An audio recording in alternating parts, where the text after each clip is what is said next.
Now you all know that the Maverick don't cry.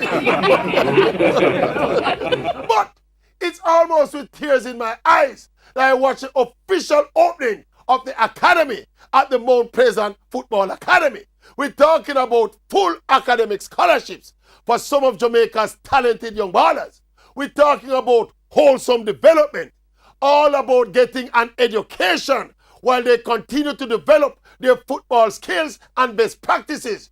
Jamaican youths getting the chance to live the same football dreams that other youngsters dream in the big football academies in Europe and the rest of the world. The hope and dreams of realizing their full potential as footballers and as human beings. Not all of them will make it big as professional stars, but it is important at this stage that these youngsters have that dream. And look, while these kinds of institutions are standard in the big football jurisdictions of the world, this is not the norm for Jamaica. Couple of years ago, if a Jamaican youth go home and tell his mother, say want to register in a football academy, he would have get about 5 or 6 out of the leather belt.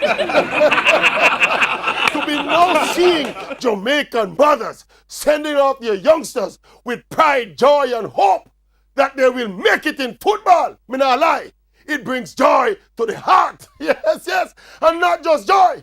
But although the Maverick don't cry, me not lie, every poster one tear, man. Yes, yes, yes, yes, yes. Live with the dream, you. Live with the dream. Football and education.